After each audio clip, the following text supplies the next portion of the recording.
बच्चों, मैं अरुण सर आज धर्म शिक्षा का पहला पाठ शुरू कर रहा हूँ, आरंभ कर रहा हूँ। पहला पाठ है ईश्वर की महिमा। यह एक कविता है। तेरे पूजन को भगवान बना मन मंदिर आलीशान। कवि कहते हैं, हे भगवान, तेरे पूजन के लिए जो मन में मंदिर बना है वो बड़ा आलीशान है, यानी बहुत विशाल है। किसने जानी तेरी माया, किसने भेद तुम्हारा पाया। यानी तुम्हारी माया कोई नहीं जान पाया, तुम्हारा भेद किसी को नहीं पता। हारे ऋषि मुनि कर ध्यान, हारे हुए ऋषि मुनि भी तुम्हारा ध्यान करते हैं। बना मन मंदिर आलीशान, क्योंकि मन में बना मंदिर बहुत आलीशान है। हे ईश्वर, तुम्हारे लिए जो मन में मंदिर बना है वह बहुत आलीशान यानी बहुत विशाल है। तू ही जल में, तू ही थल में, तू ही जल में, तू ही थल में, तू ही मन में, तू ही वन में। तेरे रूप अनूप महान, बना मन मंदिर आलीशान। कवि कहते हैं, हे ईश्वर, तू ही जल में है, तू ही थल में यानी पृथ्वी पर है, तू ही हमारे मन में है, तू ही वन में भी है, यानी तुम सर्वत्र हो। ऐसा नहीं कि कोई जगह खाली है जहाँ तुम नहीं हो। तेरा रूप अनूप महान। तेरा रूप तो किसी कोई जानता नहीं, जो भी है मन में धारण किया हुआ एक अनूप रूप है, बहुत खूबसूरत रूप है, बहुत सुंदर रूप है, वो बहुत महान है। हे ईश्वर, मन में बना हुआ जो मंदिर है आपका वो बहुत ही आलीशान है, बहुत ही विशाल है। तू हर गुल में, तू बुलबुल में, तू हर डाल की हर पाताल में। तू हर गुल में मतलब तू सर्वत्र है, तू हर बुलबुल में मतलब तुम सभी किसी में विद्यमान हो। तू हर डाल की हर पाताल में, यानी वृक्ष की ही बात लें अगर, तो वृक्ष के हर टहनियों में, हर डाल में, हर पाताल में, मतलब यह है कि संसार के हर कण कण में आप विद्यमान हो। तू हर दिल में मूर्तिमान, यानी हे ईश्वर, मूर्ति के समान तुम हर दिल में बसते हो। बना मन मंदिर आलीशान, मन में बना हुआ मंदिर बहुत विशाल है, बहुत आलीशान है, जिसकी कोई सीमा नहीं। तूने राजा रंक बनाए, तूने भिक्षुक राज दिलाए। हे ईश्वर, तूने राजा भी बनाया, तूने रंक भी बनाया, तूने भिक्षुक भी बनाए, तुमने राज भी दिलाए। यानी राजा को तुरंत में रंक भी बना देते हैं, भिक्षुक भी बना देते हैं, पुनः उसे फिर राज भी वापस दिला देते हैं। इसके लिए एक उदाहरण राजा हरिश्चंद्र का लिया जा सकता है।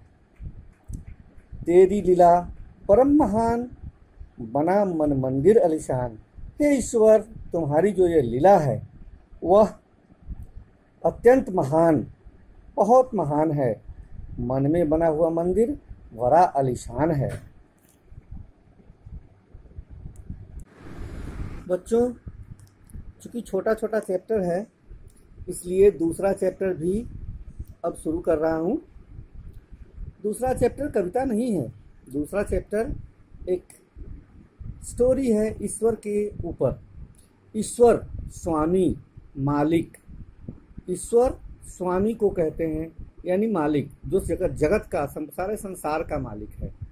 ईश्वर संसार का स्वामी है। स्वामी मीन्स मालिक। ईश्वर ने संसार को बनाया है, ये तो सब विदित है, सभी जानते हैं कि भगवान ने ही, जिसे हम ईश्वर भी कहते हैं, ने ही इस संसार की रचना की है, बनाया है। ईश्वर ही इसे पाल रहा है, वह ही इसे समाप्त कर देता है। यानी ईश्वर ही इसे पालता भी है। ये जो जगत में प्राणी हैं उनका पालन पोषण ईश्वर ही करते हैं, वही इसे समाप्त भी करते हैं। अगर ऐसा नहीं करेंगे तो फिर पृथ्वी पर कुछ भी रखने का स्थान नहीं बचेगा। पौधे उगते हैं, फूलते फलते हैं, अंत में नष्ट हो जाते हैं। यानी जब उनकी आयु पूरी हो जाती है तो एक समय ऐसा आता है कि वह पौधा, वह वृक्ष नष्ट हो जाता है। संसार इस नियम से चल रहा है। जैसे बच्चा जन्म लेता है, धीरे धीरे बड़ा होता है, सयाना होता है, युवा होता है, पढ़ाई लिखाई करता है, नौकरी करता है। एक समय आता है जब रिटायर भी होता है, वृद्धावस्था आती है और वह परलोक सिधार जाता है, यानी मृत्यु को प्राप्त हो जाता है। यह संसार का नियम है। ईश्वर बड़ा दयालु है, वह सब कुछ वही देता है, सब कुछ ईश्वर ही देता है। जो कुछ भी होता है उन्हीं के कृपा से होता है, उन्हीं के आराधना से होता है, उन पर विश्वास करने से होता है। वह न्यायकारी हैं, यानी सब चीज़ का न्याय वही करते हैं। फैसला करना, न्याय करना, सजा देना, जो भी काम होता है सब ईश्वर के मन के अनुसार, उन्हीं के कृपा से ही होता है। कर्मों का सही फल ईश्वर ही देते हैं। कर्मों का सही फल देता है कौन? ईश्वर। हम अच्छा बुरा कर्म करते हैं, जिसका जो कर्म होता है, कोई अच्छा काम भी करता है, कोई बुरा काम करता है। उसका जिस तरह का काम होता है उसी तरह का परिणाम यानी फल होता है। अच्छा बुरा फल भी हम पाते हैं अपने कर्म के अनुसार। हम कर्म करने में स्वतंत्र हैं, अवश्य जरूर हम काम करने के लिए स्वतंत्र हैं, लेकिन फल हमारे बस में नहीं होता।